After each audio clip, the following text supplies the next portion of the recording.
now there are 131 active deep underground military bases in the United States. There's 1,477 of them worldwide. Each one has an average cost of $17 to $19 billion.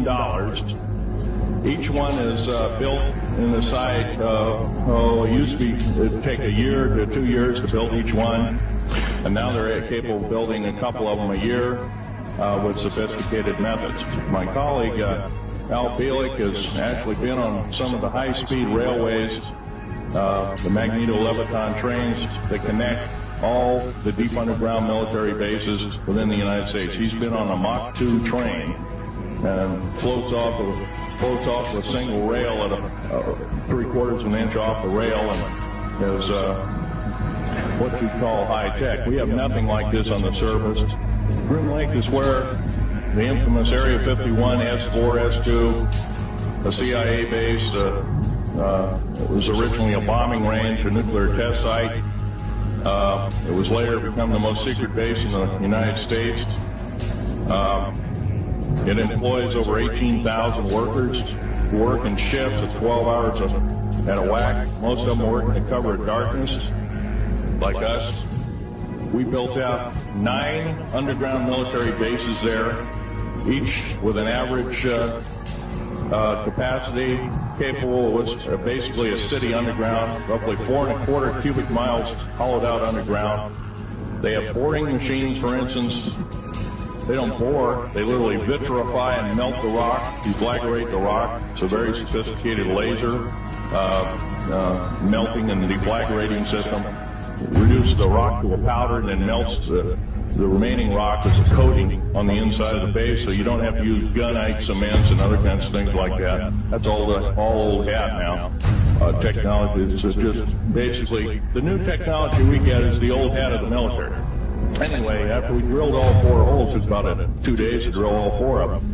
And when you build an underground base, you drill 4 basic holes, and then you call stopes or cross-member holes across, and you use blasting equipment and special blasting equipment by the analyzation of the rock formation.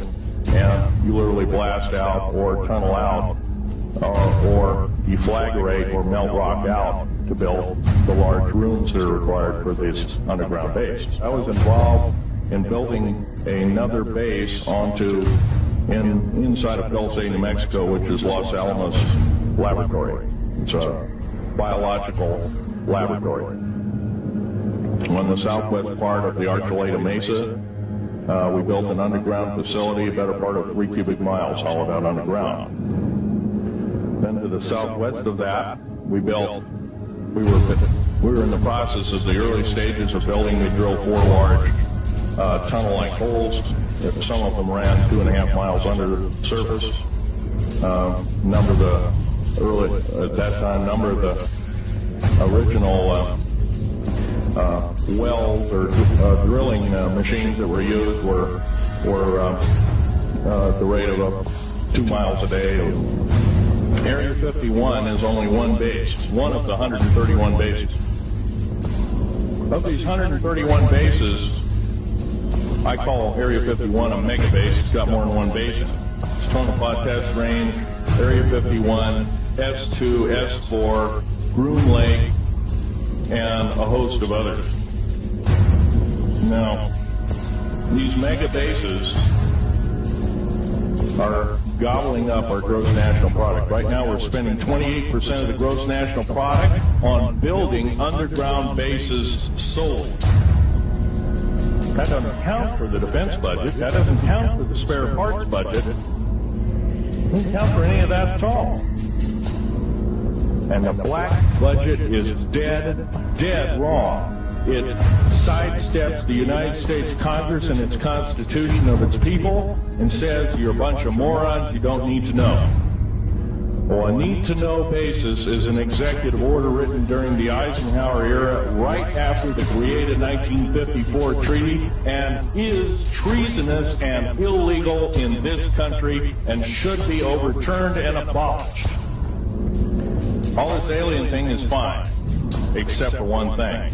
Alien takeover is a serious threat.